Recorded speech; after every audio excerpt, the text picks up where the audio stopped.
असर आता है। तो मैं थोड़ा सुनने के लिए तैयार थी कि वो बताएं क्या क्या क्या उसका कारण है। तो फिर एक तो उन्होंने बताया कि दूध के प्रोडक्ट से जो म्यूकस आकर के बनता है छाती में, तो उसका जो कोल्ड और कॉफ इत्यादि उसका बड़ा गहरा संबंध है।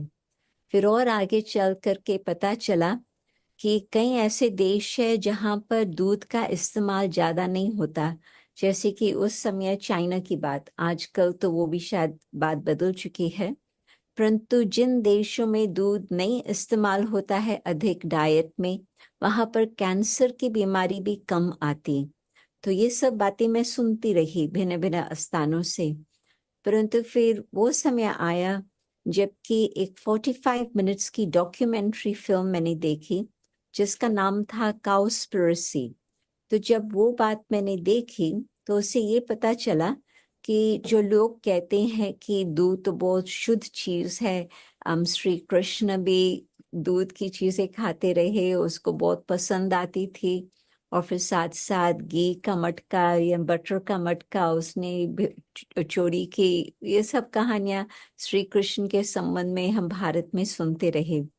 परंतु इस डॉक्यूमेंट्री में शायद आज तक भी वो कहाँ पर आप लोगों को मिल सकती, परंतु ये शायद करीब 10 वर्ष पहले की बात है, या शायद उससे भी अधिक।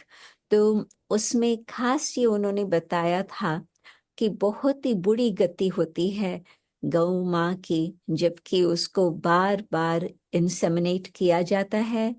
और फिर जैसे ही बछड़ा पैदा होता तुरंत ही उसको अलग किया जाता, ताकि माँ और बच्चे का संबंध ज्यादा अधिक न रहे। परंतु आप सोचो कि कोई भी माँ, चाहे वो जानवर माँ हो, परंतु उसको क्या फीलिंग्स होंगी जब तुरंत ही जन्म देते ही उस बछड़े को अलग किया जाता। और उसमें भी फिर ये बात थी कि बछड़ा यदि मेल है तो तुरंत उसका खात्मा कर देते, और बाकी बछड़ी यदि है फीमेल तो फिर उसको रख लेते हैं ताकि आगे का मिल्क प्रोडक्शन का भी मिलता रहे। तो बहुत ही हिंसक रीति से आजकल दूध का प्रोडक्शन हो रहा है।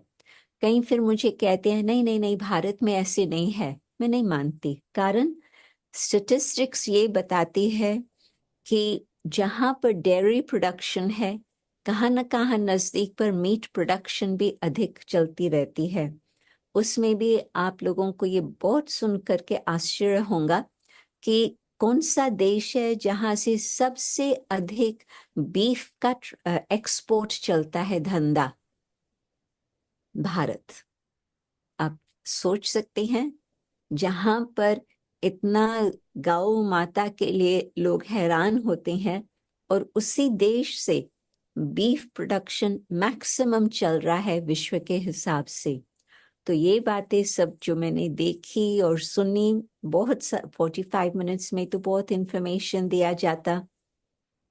तो वो जब सारा देखा और सुना तो मैंने सोचा कि जबकि मैं बचपन से ही वैष्णव तो थी ही, परंतु अभी मुझे उसमें भी चेंज लाना होगा और उसको चेंज करना पड़ेगा। तो मेरे लिए कोई बड़ी बात नहीं थी, क्योंकि दूध पीना उस तरह से तो ज्यादा तो कभी किया ही नहीं था। परंतु हाँ, जैसे चीज है या दही है, ये पसंदी की चीजें थी। परंतु वो भी फिर बंद कर दिया। और फिर तो उसके बाद में तो जैसे वीगनिज्म का पॉपुलैरिटी बढ़ती गई वेस्टर्न कंट्रीज में, वहां पर तो फिर कोई बात की अभी कमी नहीं है। ओट मिल्क मिलता है, आलमंड मिल्क मिलता है, कोकोनट मिल्क मिलता है, राइस मिल्क मिलता है, भिन्न भिन्न प्रकार से। और उसमें भी दही भी कोई कोकोनट का बना हुआ, कोई सोया का बना हुआ, भिन्न भिन्न रीति से दही भी मिलती है।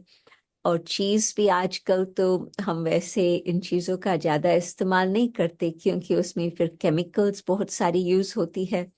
तो जो चीज छोड़ी तो छोड़ी, उसमें कोई फर्क ज्यादा नहीं पड़ता। टोफू तो बहुत एक एग्जाम्पल है जो जो सब तरफ आजकल मिलता है। और वो यदि आप पनीर पसंद करते हैं तो उसके बदले में टोफू आप डालो, कईयों को तो पता भी नहीं चलेगा कि ये हम टोफू खा रहे हैं। परंतु ज्यादा ये चीज या योगर्ट्स हम इस्तेमाल कम ही करते हैं, क्योंकि बहुत सारे केमिकल्स भी उसमें आ जाती। तो मैंने देखा कि डाइट चेंज करने से कुछ मिसिंग की फीलिंग नहीं आई, कुछ फर्क नहीं पड़ा।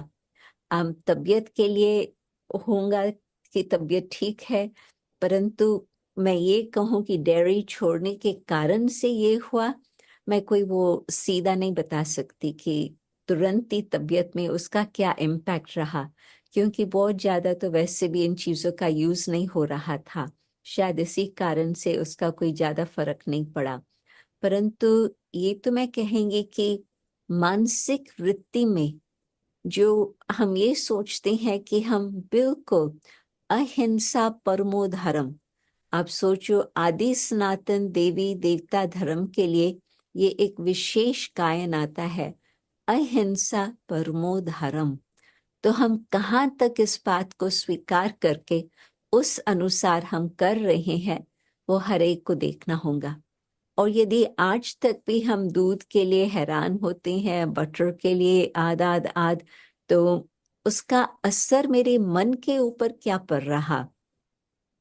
तन का तो चलो कहाँ पर बीमारी थी वो चले गई, छूट गई, परंतु बेशक उसका तुरंत नजर ना भी आए, परंतु मन को तो एक शांति मिलेंगी कि हाँ, अभी हमने एक और कदम आगे बढ़ाया है अहिंसा के मार्ग पर।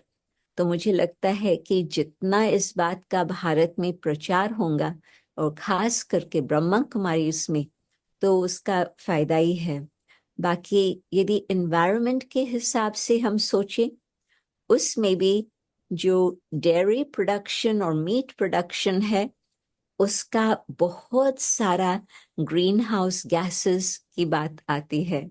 जो मीथेन गैया के पेट में जमा होती, फिर वो निकालते हैं, तो मीथेन गैस जो कार्बन डाइऑक्साइड से भी खतरनाक है, उसका बहुत टन्स का हिसाब है जो हवा में फैलता है। परंतु जितनी जमीन आपको 1 किलो वेजिटेरियन डाइट के लिए चाहिए, मीट डाइट 1 किलो 8 गुना इतनी जमीन चाहिए मीट डाइट के लिए। यदि 1 किलो पानी का चाहिए वेजिटेरियन डाइट के लिए, 8 गुना पानी चाहिए मीट डाइट के लिए। तो हेल्थ के हिसाब से, एनवायरनमेंट के हिसाब से, स्पिरिचुअल हिसाब से, ये 3 बातों के हिसाब से वीगन डाइट अपनाना बहुत ही आवश्यक है। और मैं ये भी सोचती हूँ कि बाबा को हम भोग लगाते हैं और हम चाहते हैं कि हर प्रकार से शुद्धि हो। तो यदि हम वो सारा ध्यान रख करके भोग तैयार करते हैं शुद्धि से,